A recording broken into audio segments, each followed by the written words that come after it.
Good afternoon. Whether you're joining us from across the Baylor campus or from London, Prague, or across the world, welcome to Pictures, Portraits, and Snapshots, 3-minute glimpses by 10 researchers into 5 Baylor Special Collections. I'm Kathy Hillman, Director of Baylor's Keston Center for Religion, Politics, and Society. Jennifer Bordeau, Armstrong Browning Library Director, and Amy Oliver, Interim Texas Collection Director, will introduce today's panelists. Following the presentations, Stephen Sloan, Director of the Institute for Oral History, will moderate the Q&A, so be sure to post your questions in chat. Pope Legislative Library Director Mary Goolsby will close the event. Jennifer? Thank you, Kathy. So I will be introducing our first 5 presentations for this afternoon, and our first presenters are a duo. Freelance writer and journalist Mary K. Cantrell is the Visitor Services Associate for the Umlauf Sculpture Garden and Museum in Austin. And former Baylor art professor Dr. Katie Robinson Edwards serves as interim director and curator of the Umlauf. Both have worked with the Institute for Oral History on grant projects. Next, Heather Hind recently completed her PhD at the University of Exeter with the thesis topic, Hair Work in Victorian Literature and Culture, Matter, Form, Craft. Dr. Horace Maxiel, Associate Professor of Music Theory at Baylor, focuses his research on African American composers' concert music, gospel music, and musical semiotics. University of Chicago doctoral candidate Alexander Hoffman specializes in history of the American South, especially how white Southerners dealt with the Civil War through spectacles. And to conclude the first half of our program, Professor of English and co-coordinator of Gender Studies at Westmont College, Dr. Sherry Larson Hockley researches Victorian women working abroad and the language for their experiences.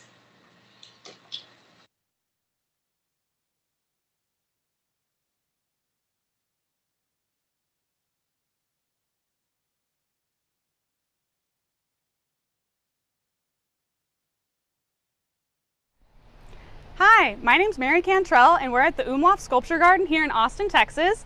I was the coordinator for the oral history project we did here at the Umlauf, and we're excited today to show you around the sculpture garden, talk a little bit about our oral history project findings, a little bit, of what we were trying to get out of the project and how the grant from Baylor Oral History Institute really helped us discover more about the sculptor Charles Umlauf, which is why we're all here at the Sculpture Garden for his work. And we also show contemporary Texas artists as well. So that ties into our mission. So thank you for hanging out with us. Hi there, I am Katie Robinson Edwards, the curator here at the beautiful Umlauf Sculpture Garden and Museum in Austin, standing with Charles Umlauf's Spirit of Flight, which some of you may know as a full-scale version is at Dallas Love Field since 1960. And I just wanted to say how fantastic and moving it was that we were able to secure this oral history grant. We interviewed many people to help us understand Charles Umlauf's life and history better. We talked to his family, his students, and the urgency of doing this oral history project really came to the front because sadly 2 of the people we interviewed have since passed. And so we can't stress enough how critical it is to try to recreate a whole historical era before it's lost. We are here at Torchbearers within the Umlauf Sculpture Garden. This is a much smaller example of the larger Torchbearers, which is currently on UT's campus in front of the Flan Academic Center. We brought you to this sculpture to tell you a little bit about someone we were very lucky to have spoken with for the Oral History Project, which is Texas artist Bob Wade. Bob was one of Umlauf's students in the early 60s and spoke about how kind Umlauf was as a professor and what kind of energy he brought into the classroom. He additionally spoke about how the torchbearers, when he saw them on campus for the first time, really impacted him as an artist and as one of Umlauf's students. So we were so fortunate to be able to create 13 oral history interviews with this grant. And your natural question is, what are we going to do with them? Well, we're going to use them for decades to come, including in our next year, 2021, for our 30th anniversary celebration. We will have audio snippets from some of the interviewees. We will put them on our website. We will also use them in a catalog of Charles Umlauf's work. In fact, we have 2 book projects going on. And it also helps us with the Parks and Rec Department in Austin to bring a fuller picture of what the Umlauf Sculpture Garden and Museum is all about. So on behalf of us at the Umlauf, we just want to say thank you to Baylor, thank you to the Oral History Institute for giving us this community grant, allowing us to achieve this huge goal and preserve this history for generations to come.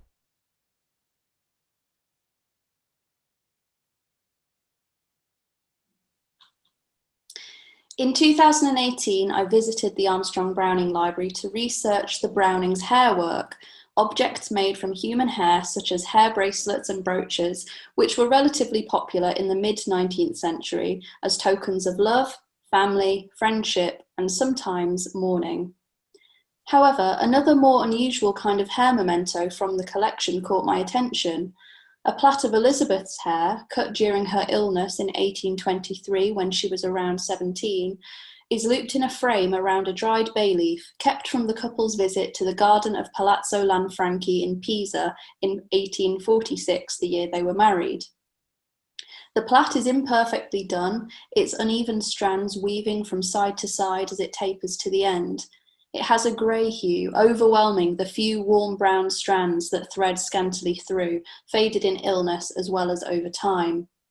There are frayed, broken hairs along the length, which tucks beneath the frame as if to reinforce its inertia. The bay leaf, perhaps stitched to the frame while it was still green and pliant, is likewise bleached and time-worn, cracked a little at the centre. I'm interested in how hair work is able to capture many opposing notions simultaneously: body and object, past and present, life and death, presence and absence, nature and craft, sentiment and fashion, authenticity and artifice. This particular plait of hair presents, however, an even more vivid oscillation of ideas because it is united with the leaf. To look beyond the signs that 200 years have passed almost since the plait was cut, we might see that this frame unites a token of youth and illness with a mark of new beginnings and renewed life. These otherwise unrelated objects are shown in their alignment to form part of the same record. Though not quite past and present or beginning and end, the plait and leaf signify a life lived up to the point the plait was cut, against a life still to live. The leaf, the souvenir of a honeymoon, in remembering a happy day spent together, looks forward to more to come. The leaf announces, within the circle of the plait, like the innermost growth ring of a tree, an altered present and a figure for the future.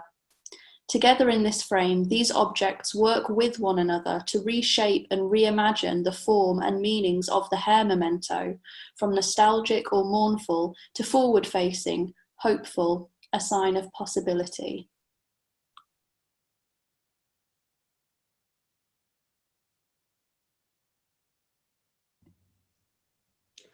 Jules Bledsoe, a Waco, Texas native, was a pioneering artist during the early decades of the 20th century. Although widely known for being the original voice of Old Man River from the musical Showboat, his career and output was more expansive and historically significant. He was one of the first African-American singers to perform with opera companies in the United States and abroad. Bledsoe concertized frequently at notable venues such as New York's Carnegie Hall to much critical acclaim, and graced stages in Europe, garnering much praise for his powerful voice and stirring renditions. Bledsoe was also a composer of ballads, art songs, and patriotic songs, as well as an arranger of folk songs and spirituals. His stellar reputation afforded the opportunity to perform an original composition, Ode to America, for Eleanor Roosevelt on an NBC radio broadcast in 1941. In spite of his accomplishments, scholarship on Bledsoe's remarkable career and artistic output is minimal. Whereas a few authors have addressed historical and social issues regarding his career as a performer, none have critically examined his compositional output. My work seeks to shed light on the compositions of Jules Bledsoe through analyses of select works found in the archival holdings of Baylor University's Texas collection. Based on a survey of recital and concert programs in the Texas collection, a number of Bledsoe's pieces apparently belong to a performance tradition of Black singers who, at the turn of the century, sang original renditions of spirituals and folk songs at the ends of concerts. Taking into account the time in which Bledsoe was an active composer, one is compelled to examine his work within the frame of Eileen Southern's, quote, Black nationalistic, end quote, tenets in which composers consciously turn to the folk music of their people as a source of inspiration. For example, Bledsoe's Go Down Moses is an arrangement of a Black folk spiritual that was realized for and performed on the concert stage. I have not yet examined the Bledsoe collection in New York's Schomburg Library, but the extensive holdings of the Texas collection reveal that Go Down Moses is one of the first original compositions that Bledsoe programmed. Of importance to local history, my research shows that this piece is the first original work that Bledsoe performed in Waco. Bledsoe returned to Waco in 1925 to give a recital at his home church, New Hope Baptist Church. Offering a program of pieces by European composers such as Handel, Brahms, and Elgar, Bledsoe concluded the concert with Go Down Moses. While it is not known whether Bledsoe introduced the piece as an original arrangement, I like to imagine him doing so and beaming with pride among his relatives and friends who are undoubtedly just as proud. I will forego the technical jargon associated with the analytical side of my work, which focuses on attributes of style and formal parameters such as harmony or rhythm. But such work, in conjunction with historical considerations, repositions Bledsoe as a versatile artist who upheld Black nationalistic tenets in performance and composition during the early decades of the 20th century.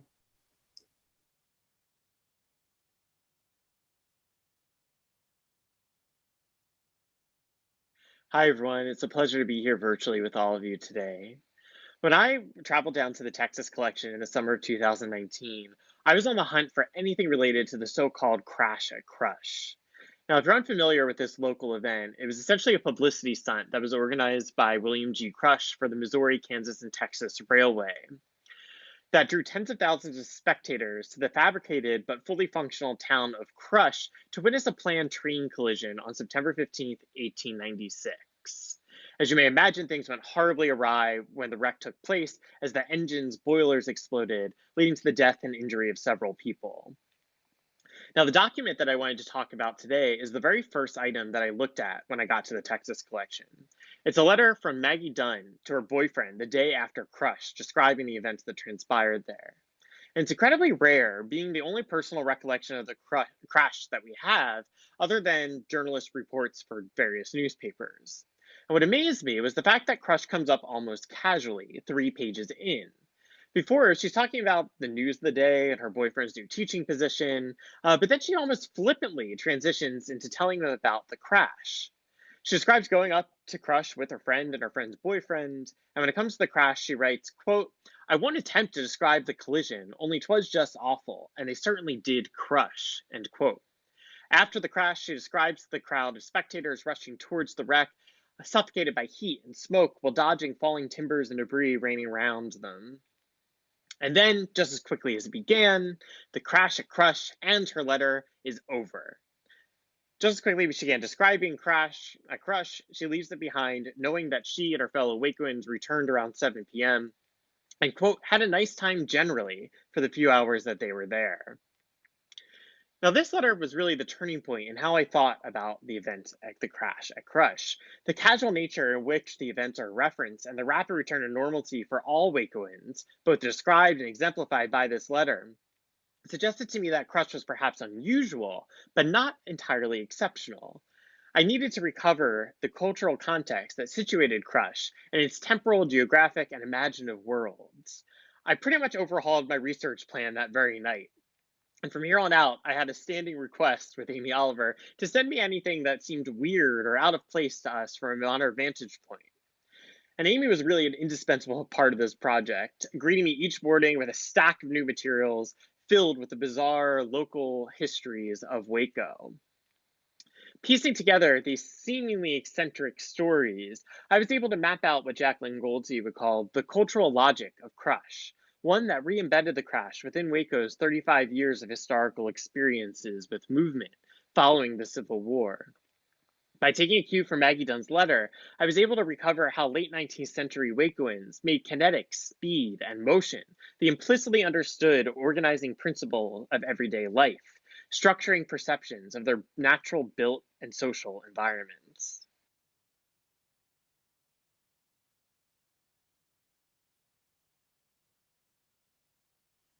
Good afternoon. I'm Sherry Larson Heckley from Westmont College, and I'm delighted to be imagining myself coming to you today from the Garden of Contentment on the grounds of the Armstrong Browning Library, where I spent quite a bit of time with passports on my research fellowship. This particular delightful one, issued to Robert Browning by the Austrian Embassy in London in 1856, is the one that the Browning family traveled on while they were in the regions we now call Italy. There are several interesting things about this beautiful little document, fragile. It's about 4.5 by 2.5 inches, and so that you could hold it in the palm of your hand if you so chose to. Very delicate, stamped with several visas that suggest the extent of their travel throughout the Italian regions. Some of those stamps are in Italian and then completed manually in Italian. Others are printed in German and then completed manually in Italian. And part of what the stamps themselves remind us is that the Brownings were traveling through this region while it was under Austrian occupation. So they were living in Florence and moving around Italy in a time of international violence. The passport also has no physical description of anyone in it. And it is issued legally to Robert Browning. Robert and Elizabeth talked about the passports they traveled on as theirs, and their companion at marriage makes it clear that they imagined this as a shared document that gave them both the right to travel. But British marriage law made Elizabeth ineligible for a passport of her own under the principle of coverture at the time the Brownings were married. Elizabeth's identity was covered by her husband. So not only did she not need an independent passport, she didn't have a legal right to one. And this passport describes itself as being issued to Robert Browning and including his wife, a son, and then later in Italy, their maid. And those terms are all there in Italian. I won't subject you to my horrible Italian pronunciation. But the maid also then is included, Lena Annunziata, in this passport. And as we think about what that travel might mean at a point of international travel, it's also important to keep in mind that legally, English tended to imagine themselves having a passport which gave them an authority to travel. Citizens or residents of many other continental regions saw passports as objects of state surveillance. So not as permission to travel, but perhaps as a bar that would keep you from being able to move across an Italian boundary or an international boundary. So in this lovely little document, we have embodied all of these questions about who is authorized to travel and who might be officially authorized to travel and still feel more or less confident or might run into a different kind of experience at the border. And those are some of the questions that I look forward to talking with other panelists about in Q&A.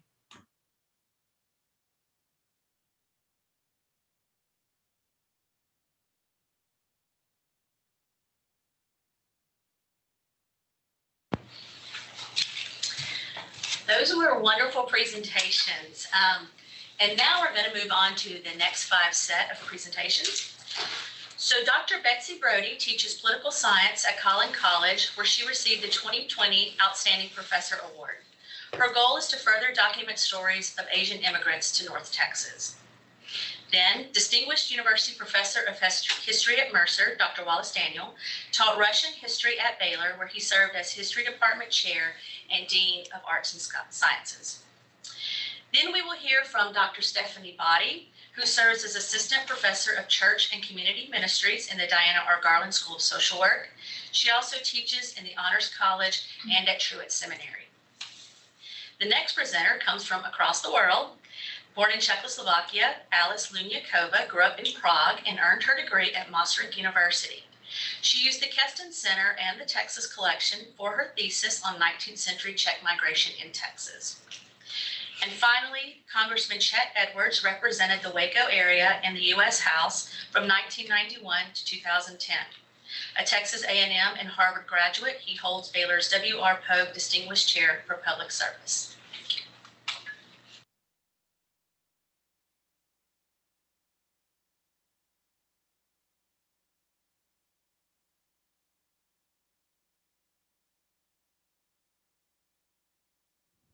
Hi, my name is Betsy Brody. I was fortunate to receive the Charlton Oral History Research Grant and partner with Baylor's Institute for Oral History on a project documenting the integration of Vietnamese refugees in North Texas. I conducted 12 oral history interviews and was curious about the challenges and experiences that people had as they came in the 70s and 80s to North Texas as refugees. After I conducted the interviews, I partnered with the Texas photographer Bird Williams IV to create portraits of each of my oral history narrators. Bird used a large format camera that's over 100 years old and printed the portraits in silver and gold, so they will last for 500 years, just as the interviews will be archived at Baylor. We asked each of the narrators to bring an object that was significant to their story to the photo shoot. The story that I want to tell you about today is that of Miss Connie Pham. She was a teenager when her family fled Vietnam. They had a harrowing trip, including pirates and near drowning, and they ended up for 14 months at a refugee camp on a Malaysian island. The camp was administered by the United Nations. In her portrait, she brought with her an object which was notebook from a drafting class that she had been able to take at the refugee camp. So that was a pretty significant thing that she has hung on to all of her life. Once Connie and her family arrived in Texas, they had quite a transition. They had been quite wealthy in Vietnam, having a car and a driver and other luxuries. But upon arriving in Texas, her dad took a job as at a factory on an assembly line, and her mom began working as a housekeeper at the Anatole Hotel in Dallas. Connie, being a teenager, was enrolled at North Dallas High School, where she met her high school sweetheart, who she eventually married, and they have 2 grown sons today. Talking about what it means to be an American and what the meaning of her experience and reflecting on her life, Connie talked about how she thinks about herself and her children and her husband as Asian Americans, and that identity is one that is meaningful to her. She talks about being filled with gratitude for the opportunities she has had in the United States, and even recounted that to this day, when she says the Pledge of Allegiance, she tears up and becomes emotional. So all of these interviews taught me a lot about what it means to be an American, the meaning of the experience of being a refugee, and some of the challenges that people experienced here in my own community. Thank you.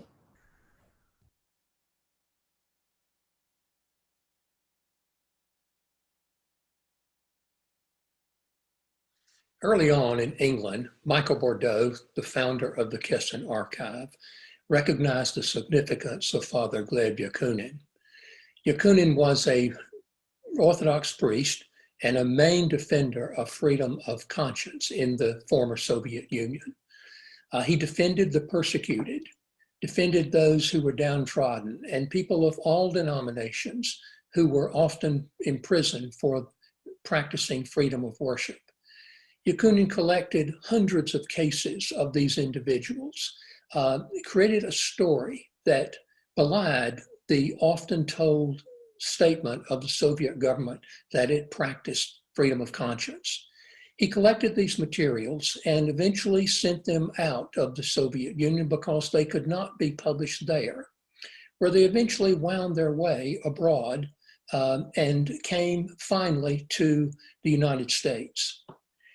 At the bottom of the first page of these materials was the name of Henry S. Dakin and his publishing firm in San Francisco. I learned that Henry Dakin was part of a prominent San Francisco family, the Dakin family, who produced these children's toys that were distributed worldwide.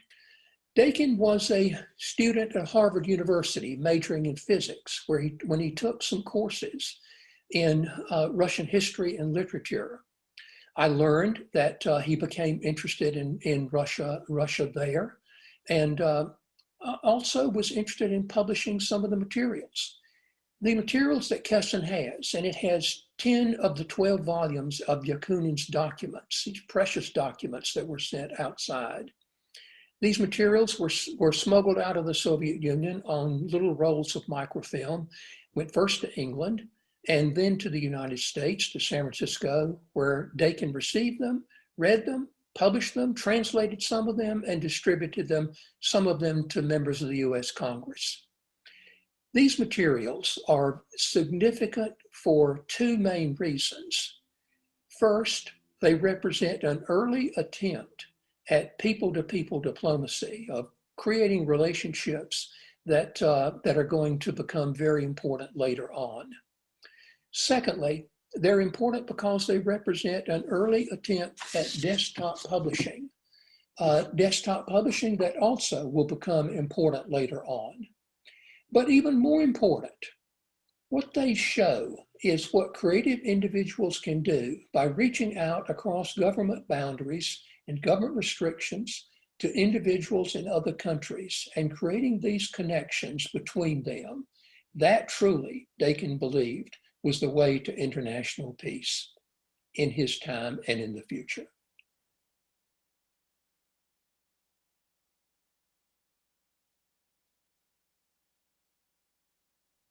The modern food stamp program, the Supplemental Nutrition Assistance Program, has a bipartisan legacy. Proposed by Republican Senator Bob Dole and Democratic Senator George McGovern, this food assistance program was signed into law in 1977.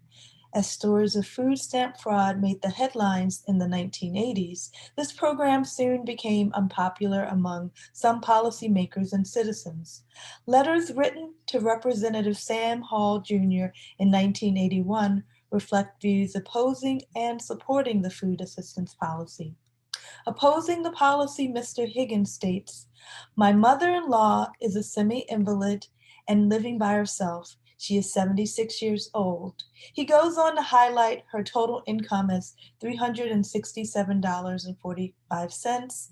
This includes $10 in food stamps with an allowance for meals at 44 cents, and her expenses are $353.24, leaving $14.21 surplus. Is it really worth it? Ms. Brandenburg expresses support, saying 20 million persons in the U.S. receive food stamp benefits each month, and over 1 million of them are in Texas. 70% of these food stamp recipients are either elderly, children, or sick or disabled. If food stamps are discontinued, this will result in a large revenue loss for the grocery business. So some taxpayers want to cut a program they believe is riddled with fraud or feeds welfare dependents or simply not enough value to make a difference, while others want to keep a program that they believe is effectively boosting our economy and helping those that really need the help. Is there a third way forward?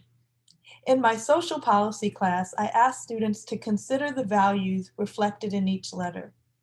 Is it efficiency, adequacy, equity, effectiveness? Are there some other values? And are these values they can support? If so, why? Do these values lead them to other ways to express their policy concerns? And what kind of letter would they write to their representative?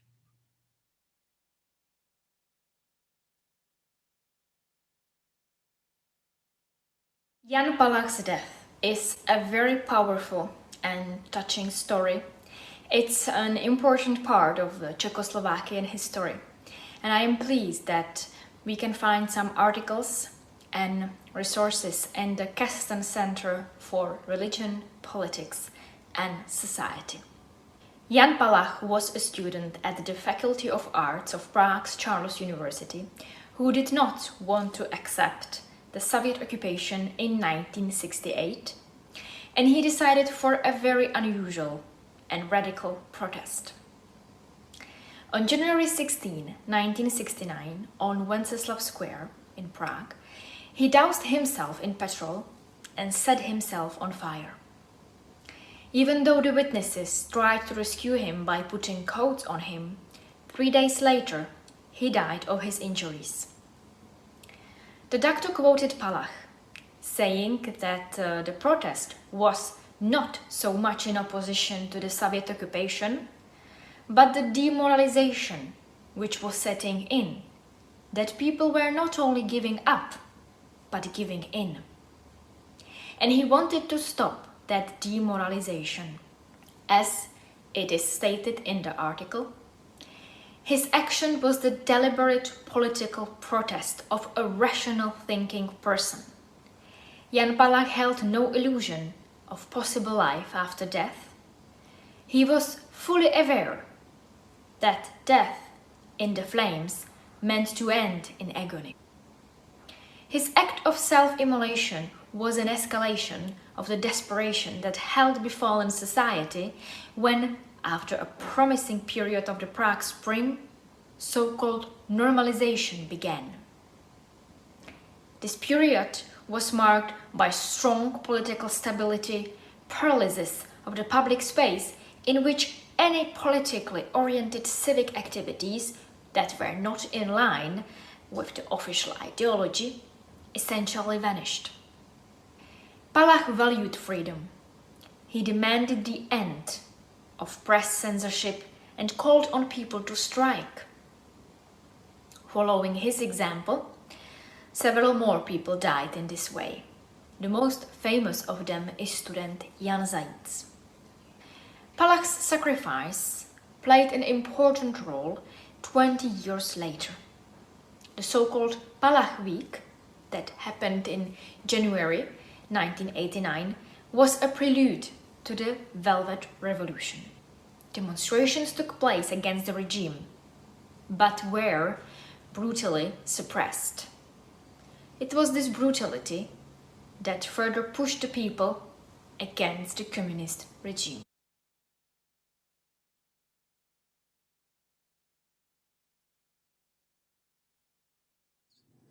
Out of the hundreds of photos from my 28 years in public office that are archived at the Pogue Library, my favorite is of my conversation with Congressman John Lewis.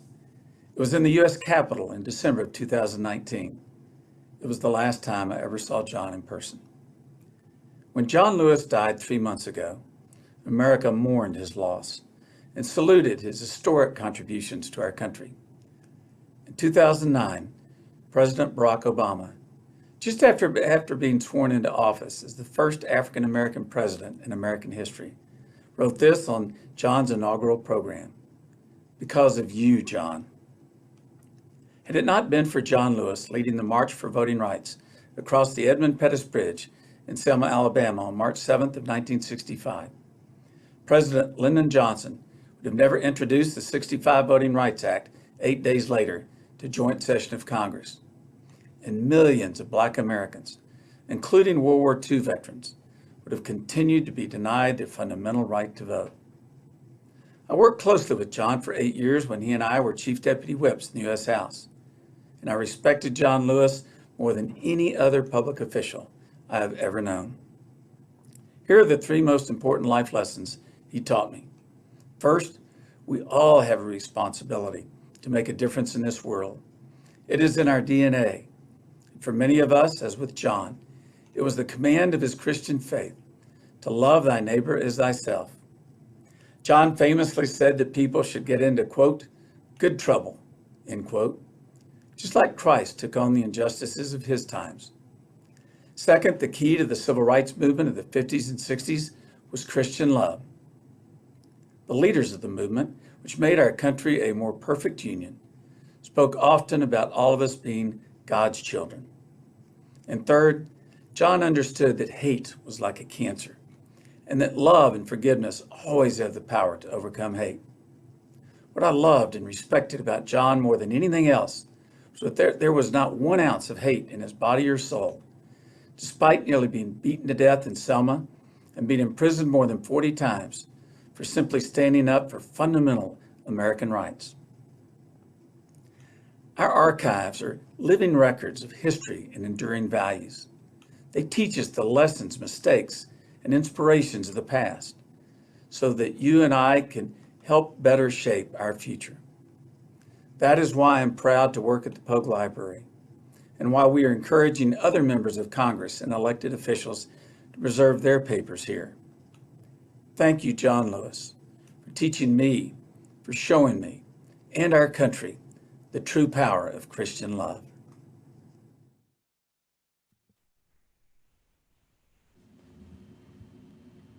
All right, let's give a round of applause for all our presenters. That was 10 different presentations. It was really a tip of the iceberg, but representative of the rich collections that we have here in the research collections of Baylor University. All sorts of topics we touched on.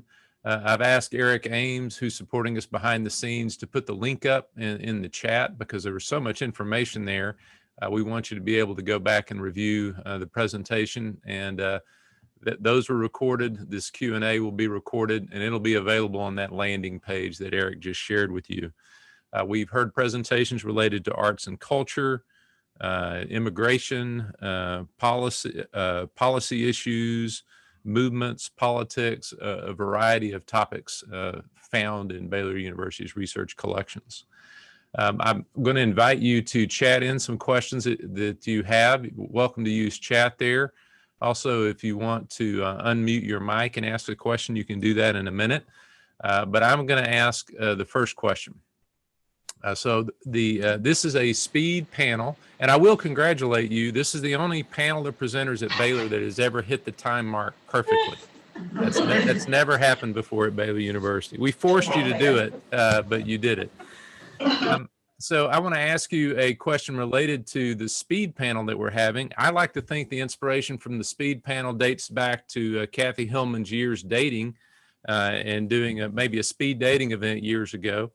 But I will ask a open-ended question such as this that each of you can respond to if you would like.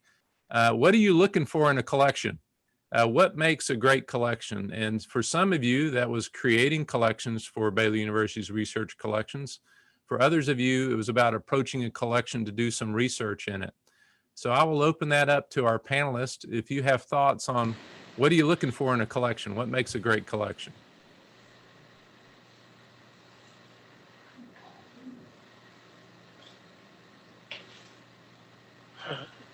I'll speak up first. Yes, sir, Dr. Daniel. Yes. I'm looking for materials that nobody else has, unique materials that will throw a different light on a subject than I would normally find elsewhere. And the Keston Archive at Baylor is just so rich in those kinds of diamonds that one can find there. If one's interested in religious freedom, freedom of conscience, if one's interested in the Russian dissidents, if one is interested in the stories of people who had no voice, this is the place to come. And it's that fullness and uniqueness that I think really makes a good collection.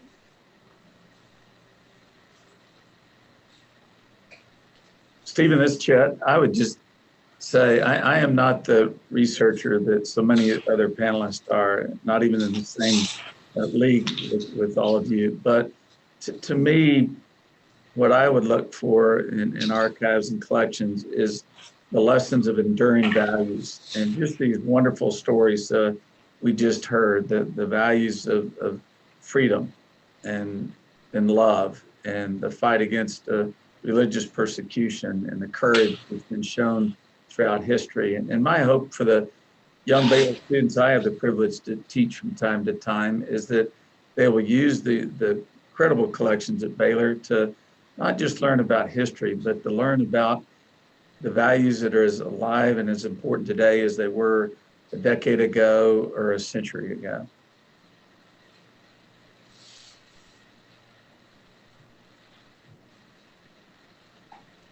I could chime in here real quick. I'm Alex Hoffman, up at U Chicago. This may sound like I'm kind of like beating around the edge of the question, but I think really what I'm looking for in terms of a good archive are really good archivists. And to be honest, Baylor is chock full of them. You know, they're the people between the archivists and the librarians. They're the ones who really know the collections inside and out. They're the ones piecing them together. And without them, I think I speak for pretty much all of us, I'd be completely lost. So that's really like the key for me. May I come in on that? I'd like to agree. I had an absolutely amazing time at the Armstrong Browning Library. Felt like I was treated like royalty, but more importantly, it was so helpful for my research to have those incredible archivists and curators around me. But on the point about what makes a great collection, for me, I'd kind of like to agree with what's been said. It's the kind of human interaction, the real stories. When you go into a library and you're just reading books of digested, processed, carefully thought through information, that's very different to going into an archive and seeing the human things, the letters, for me, the hair, all of these pieces, these puzzle pieces that you then have to kind of pull together into something and kind of make a narrative. So for me, it's those very human, undigested bits of information that you get in the archive.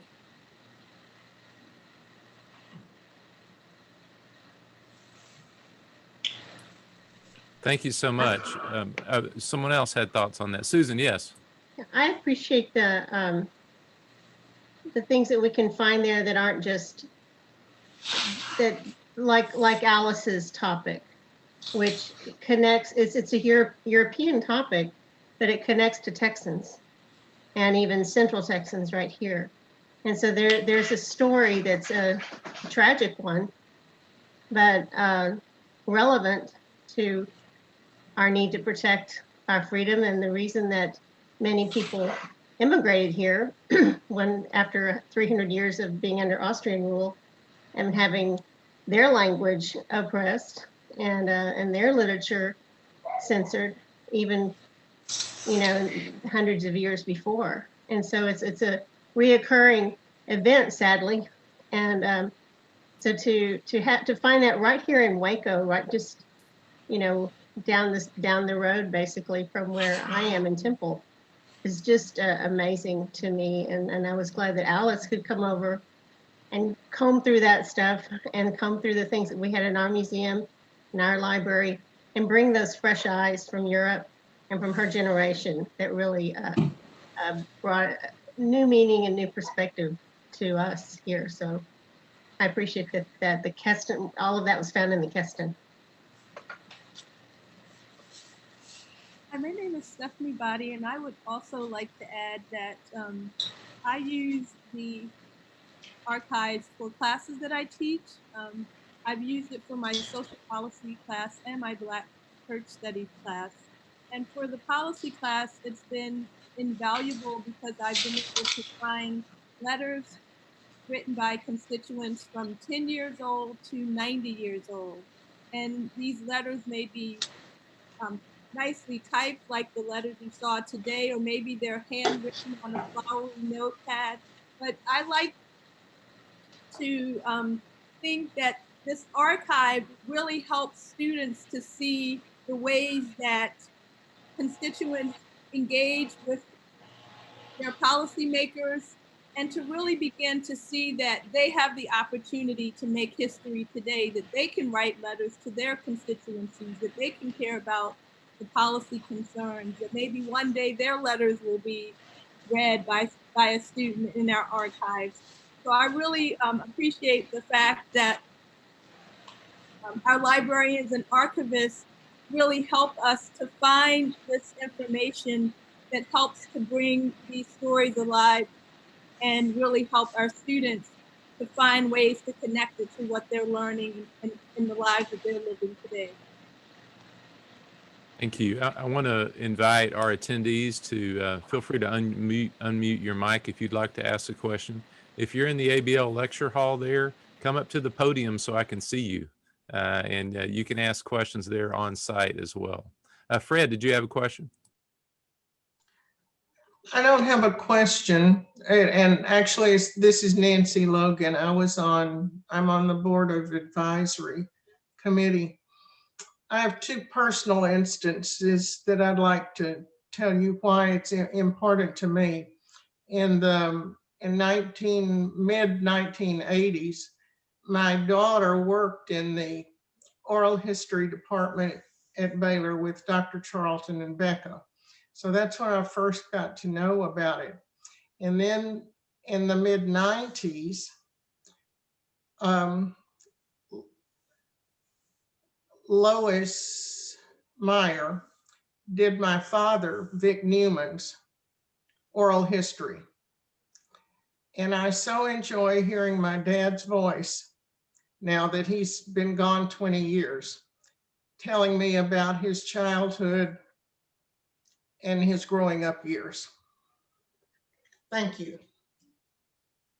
Thank you very much. And that off that contribution, I'll ask our oral historians in the room to respond a little bit about you're doing something a little different there in that you're creating collections instead of you're using them, but you're also creating them. And I'm wondering if you have thoughts on some things that maybe in creating those oral histories that you learned through doing the oral histories, maybe that you couldn't have got at with some other source material.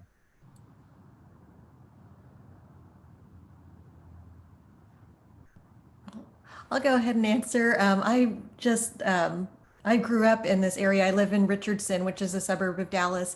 Grew up in this area and just was so surprised after going to grad school and studying immigration all over the world that the things that I had observed as a member of this community have actually never been studied. So this area actually received a very large number of Vietnamese refugees, but also coincidentally years later became a hub for a lot of high-tech related Asian immigration. So there are really thriving and diverse Asian communities within this, Dallas Fort Worth area, and really none of them had been studied.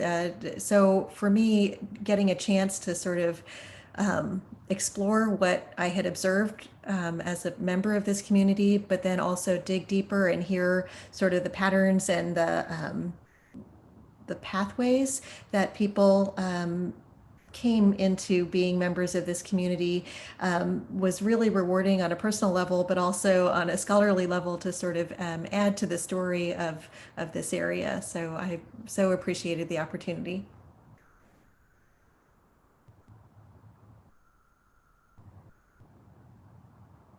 Mary or Katie, do you have thoughts on that?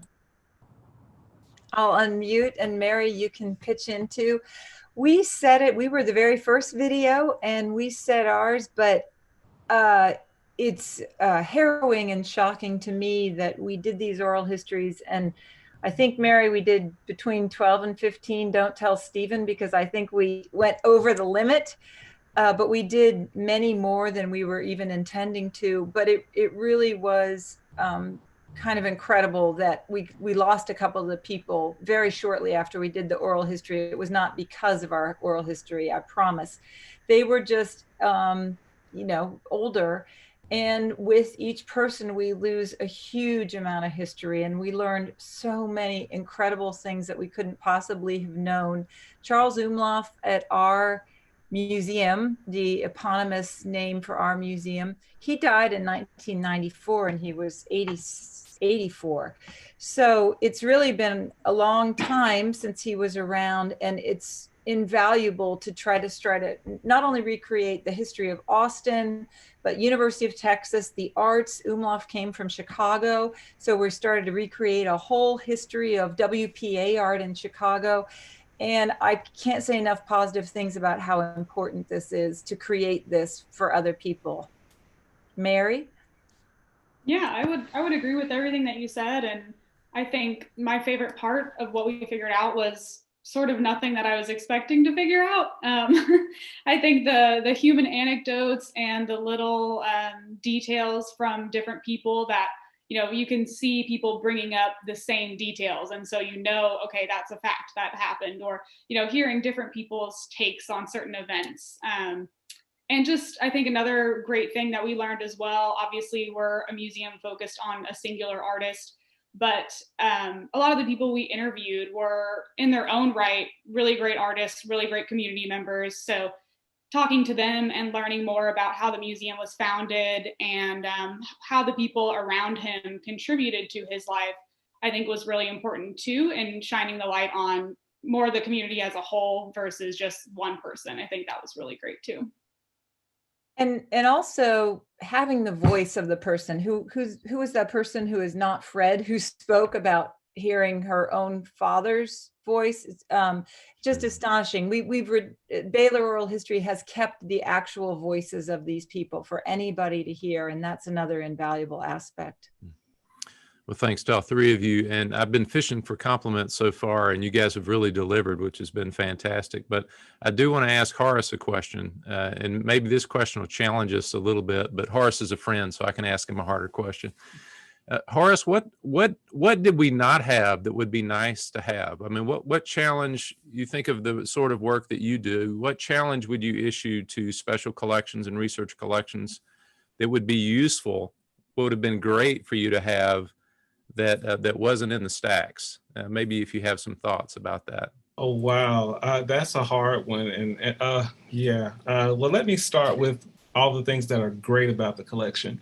The Jules Bledsoe collection is thorough. There are letters there, trophies, scrapbooks, all kinds of things, so that you can use it. So since for me, there's so many points of intersection for context. So we have personal letters, but we also have letters from phone companies where his phone was getting ready to be disconnected because of a lack of money. So that lets us know that he wasn't performing as much at a particular moment in time. And so there are just all these things that kind of put context around his life. And so then when his compositions start to reflect perhaps some of the things that might be going on in his life, you find other things. And so there's the music there, but there's so many other things that set the context for the musical works that come out of the collection as well. So those are the great things. So points of intersection and greater points of setting context for all of the artifacts is really good in that particular collection. I think the finding aids were great. So hats off to the curators there. With regard to what more could there be, I guess if there could be, I guess for any collection, an active push to perhaps expand even more, or even interlibrary connections, or some sort of collections that exist in duplicate, for example. So perhaps the only other known Bledsoe archive that I'm aware of is the one at the Schomburg Library in New York. So of course, access to New York and New York libraries is not very easy right now. But if there were programs or digital humanities grants or whatever that can encourage us to really be able to do this kind of work and stretch beyond our local repositories and maybe even go into places where we can have some collections or sections of collections that exist in duplicate. I think a lot of the holes that exist in Baylor's collection will probably be filled or are probably filled in that collection in New York, and just not being able to get there in person is kind of slowing me down a little bit.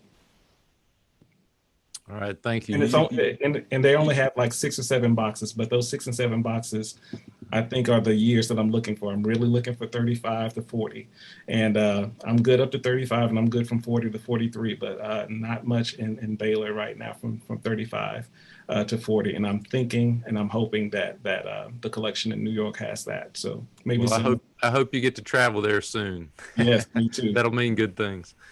Other questions from our audience? Feel free to unmute and ask a question, or you can use your chat as well.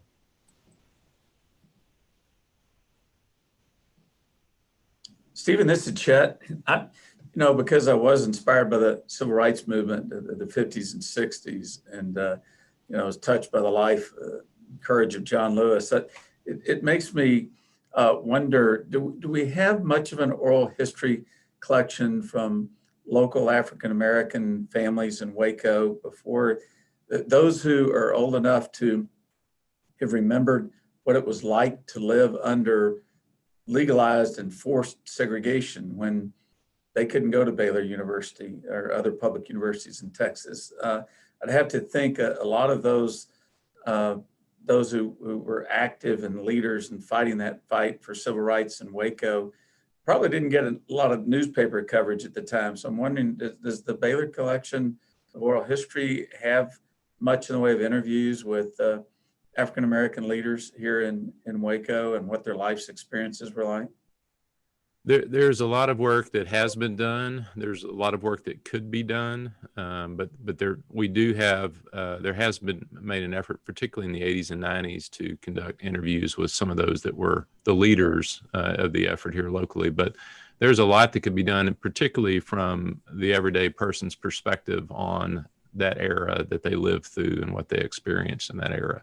Right. So, well, that's great that those recordings were made in the 80s and 90s. So. I'm always defining myself by the ones we didn't get to, which unfortunately it's hard that we can't interview everyone, but that's a good challenge to do more work in that area. Thanks for your insights. Thank you. Other questions? We've got time for just probably one more question.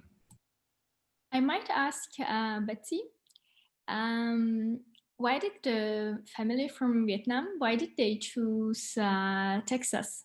Like, was it like coincidence that they came first to the US and then they chose Texas, or they went directly to Texas? No, it's really interesting. Actually, the US government had, there was a lot of debate at the time about whether or not people who were so different could assimilate. And so there was a plan to have people resettle in all over the United States, and that's in fact what they did. So Texas did get sort of the same amount as everywhere else, but then after winters happened, many of the refugees themselves who were settled in places like North Dakota or Wisconsin that were colder, heard just through their own personal networks about the more temperate climate here in Texas, or a lot of Vietnamese people back in Vietnam had made their living through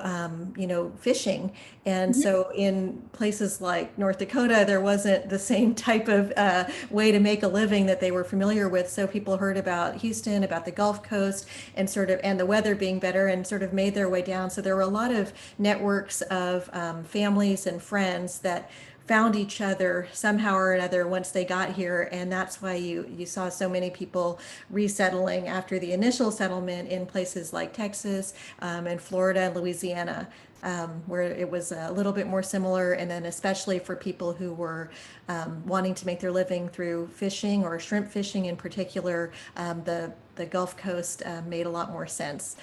So thank you for being interested. Well, believe it or not, the only thing that went past faster than the speed panel itself was our Q&A about the panel. We've reached 3:59, and it's my time to turn us over to Mary Goolsby, who will offer some final announcements for us. I do want to say some thank yous to Eric Ames and Carl Flynn, who helped promote the event, Chris Griesmer, who's there on site in ABL Lecture Hall, providing support. Without their help, we couldn't have made this happen. And I'd like to invite the director of the Pogue Library, Mary Goolsby, now to take the comm. Thank you, Stephen. I've been watching too much Star Trek lately. That take the calm thing makes me feel like I'm Captain Kirk or something. Anyway, it's my honor to be able to thank you all for joining us for these brief glimpses into the variety of material that's available at the Baylor University Library Special Collections and our archives. For more information on how to set up a in-person visit or to access our collections, you'll just need to go to the Baylor University Library's website, which is baylor.edu/library.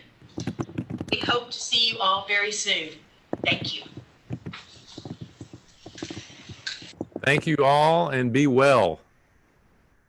I mean that in the fullest sense. Thank you, everybody. Thanks, everyone, for joining us.